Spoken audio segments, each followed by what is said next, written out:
Okay, so where were we? Yes, masculinity. Is it still relevant? It is still relevant. Well, my friend, if you must end the video now and you want your answer, the simple answer is yes. Masculinity is still very much relevant, especially if you have a pair between your two legs.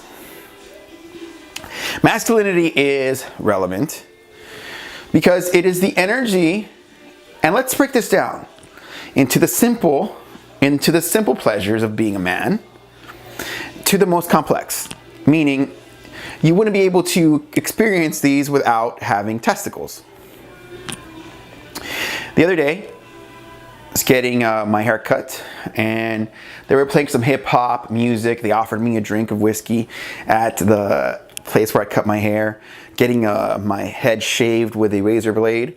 Okay, it was a masculine moment, and it was both hygienic, it was both a gentlemanly thing to do, and yet still primarily masculine. Women don't go around getting a razor blade in zeros or down to the skin on their scalp. That is not a typical feminine thing to do. Women typically don't get offered hard liquor when they sit down to cut their hair.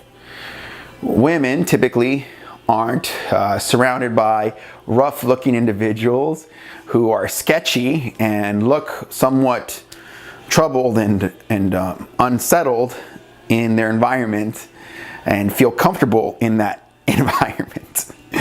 You see how it gets progressively more complex? As a matter of fact, in that same environment, a woman would feel ogled, looked at. She would find herself the center of attention, whether on an obvious level, or men would start bragging or changing their tone or their behavior around her to try to appeal to her and her wants and her desires. On average, not every situation, not every time, but I wanted to give you the perspective of looking into the actual differences. Because if we're looking at masculinity as some sort of je ne sais quoi type variable that can be easily tossed into the wind, I'm going to go ahead and say that's actually complete hogwash. Because without the polarity of masculinity with femininity, it's been said, David Data in his book, The Way of the Superior Man, he says there can be no erection.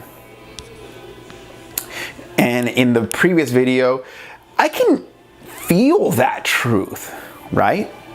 If a man isn't honored, if a man isn't respected, if a man isn't given a sense of pride from his woman, a sense of desire, is his desire for her so strong as she may herself wish it to be? And in this dance of the sexes, we have our truest nature for us to see, experience, and desire. Now, everything else in our society, in our political landscape, wants to make this seem so difficult, wants to make this truth seem so difficult. As a matter of fact,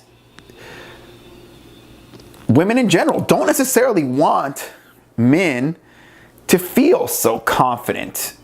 It's been said that women say things to shit test men, meaning say things with the sheer intention of getting at a man's confidence.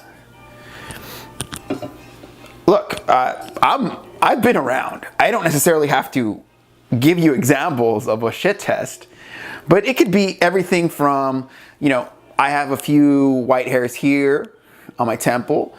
She might say, look, you're old, you have some white hairs on your temple. Like things like that, where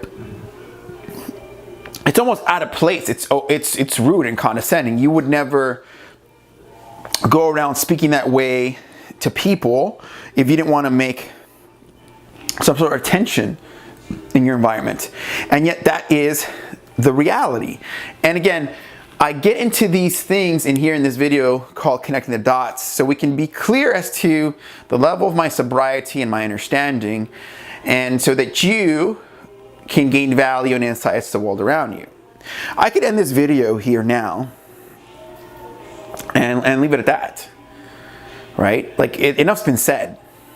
Enough has been said. But still, I will humor you and me and continue.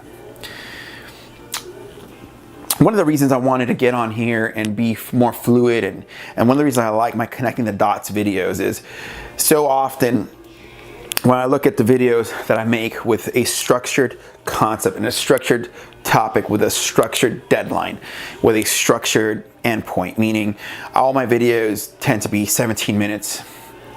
That's where, number one, it's about how much time I need to explain what I need to explain, but it also is where the video cuts off. I'd like to make it shorter. Like, I would like to make a lot of my other videos shorter. But when you're taking concepts that are pretty challenging, like let's just say sexual transmutation, like that's an advanced concept. You can't say everything there is to know about sexual transmutation in 17 minutes. You can't even gain. I mean, if I had to sum up sexual transmutation in 30 seconds, it'd be like, conserve your sexual energy and put it, and do your best to harness it and put it in things that move you forward as a man. That's it. That would be my 30-second version. Okay, but see how it requires a little unpackaging. Let's say Jordan Peterson self-authoring. Okay, like that right there.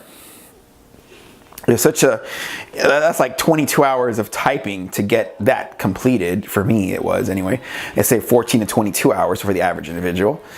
So 14 to 22 hours to complete that project. I wouldn't be able to break it down into a 5-minute video. Like, it doesn't even seem likely.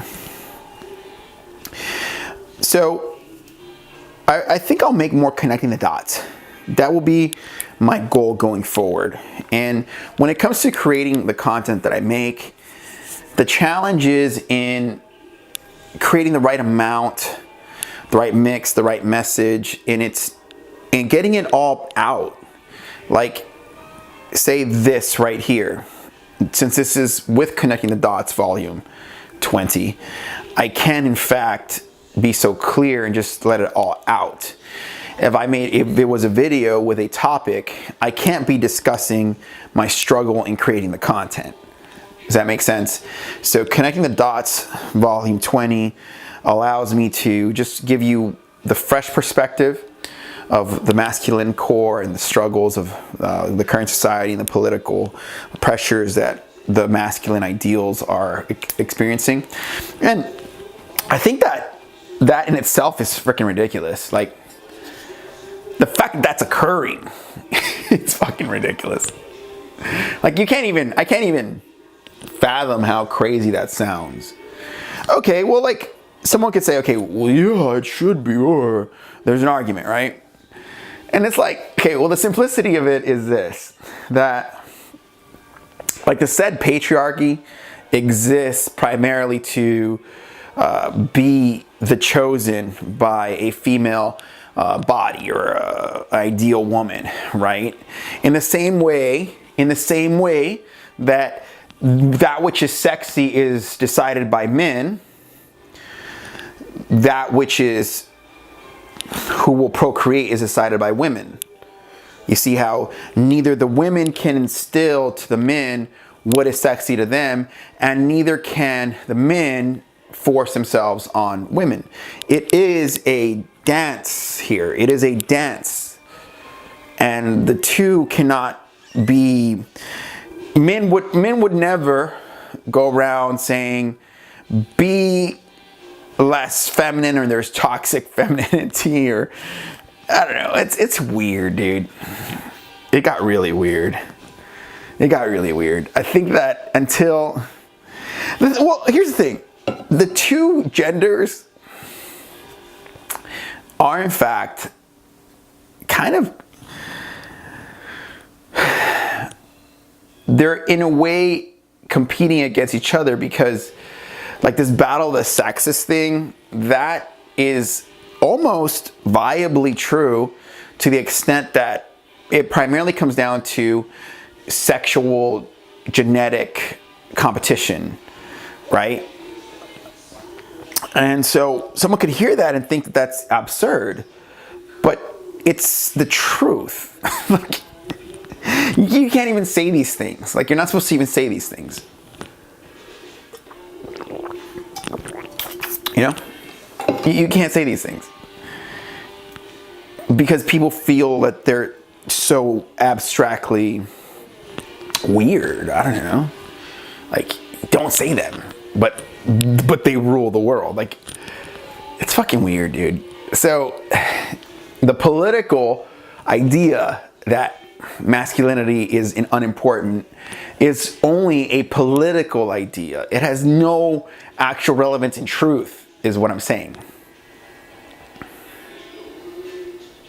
That's a good place to end. We'll see you next time. This is Jacob Adams.